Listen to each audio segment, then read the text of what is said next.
All right, we are here I'm here with Ben Stark. This is our Draft 1 draft deck. We watched him draft on camera just about half an hour ago. When you came into here, you weren't looking the happiest. I'm not real happy with this deck. I'm not going to lie to you. Okay, so we saw kind of a struggle is between Gruul and Simic. Yeah. You ended up, it looks like, in a straight Gruul deck. Yeah, I mean, I wasn't going to play 3. I mean, there could always be a light splash, but I was basically getting a lot of good green cards, like Krakenoras and Wasteland Vipers relate and stuff. So then I was just trying to decide whether it was going to be Gruul or Simic, right. Green, red, or green, blue. And I was getting about an even distribution, but in the end, the Simic cards really came, and it was too late at that point. I should be Simic. Like, I would have a much better deck. Yeah. Is 3 color something you try to avoid in this format? Yeah, I mean, you can light splash, but you cannot play a 3-color deck in this format where all the 2 and 3 mana cards are so powerful. I mean, not a straight 3. I mean, obviously, if you're Simic and you have a Gruul Guildgate and you want to splash a Clan Defiance, go nuts.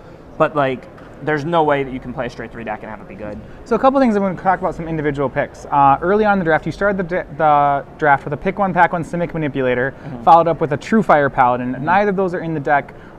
Tell me a bit about where your direction was at that point. Well, Simic Manipulator I felt like was the best card in the pack, so I took it. I mean, I'm open to drafting whatever, and I like Simic.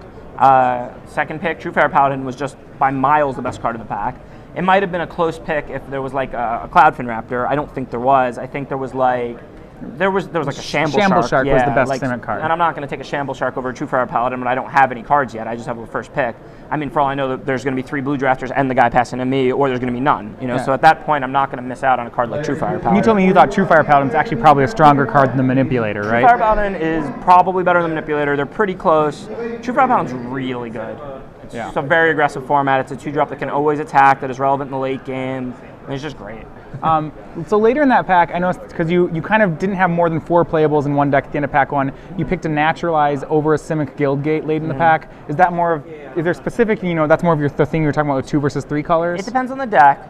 But Simic Guildgate is not very good because Simic often has 1-drops. It has Cloudfin Raptors and Wasteland Vipers and Experiment 1. Is that the human 1-drop? Yeah. Yeah. So like, you don't really want to play it, frankly. I mean, a lot of times in that deck, even if I am just straight blue-green and I have a Simic Guildgate, I'll just play 9 Islands, 8 Forests if I have 2 Cloudfin Raptors. I'll just leave the Simic Guildgate in the board. I'm not trying to not be able to play my 1-drop on 1, Right. So a couple things about the deck. You were a lot of your Krakenoras, which you had, there's the 1/3 Evolver, didn't find too many ways to evolve them.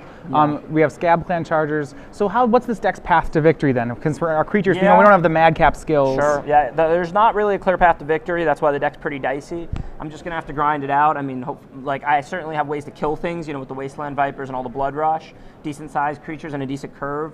But I mean, I'm going to need basically my tricks to work, maybe them to draw an extra land or 2 than me, I don't know. I mean, this deck doesn't really have a clear path to victory. I mean, attacking, combat tricks, Cinder Elemental, Flyer, enchantment, removal, Domirid's good. I mean, there are ways I can win games, but there's certainly not a path to victory, so to speak. Last question. If there's one common that you were really hoping for but didn't see, what would be the one you would have hoped to see in this deck? There really isn't one like that. I mean, Swine is really good. I would have definitely liked a Swine because it would have evolved my Krakenoras. So if there's one, it's Swine.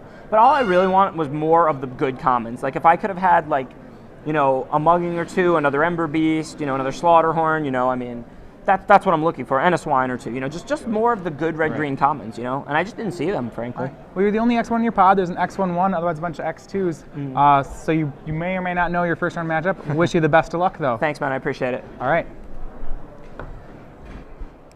SCG Live is brought to you by StarCityGames.com, and we are very proud to be hosting Grand Prix Miami on June 28th through the 30th at the beautiful Miami Beach Convention Center.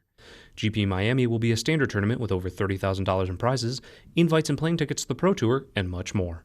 Grand Prix Miami is going to be one of the must-attend events of the year, so stay tuned for our exciting lineup of promotions and special events at Grand Prix Miami on StarCityGames.com. SCG Live is brought to you by StarCityGames.com, where you can now pre-order dual decks, Sorin vs. Tibalt decks, singles, and accessories, featuring 2 of Innistrada's biggest, baddest planeswalkers. The release date for this exciting new product is March 15th, so visit StarCityGames.com and pre-order dual decks, Sorin vs. Tibalt today.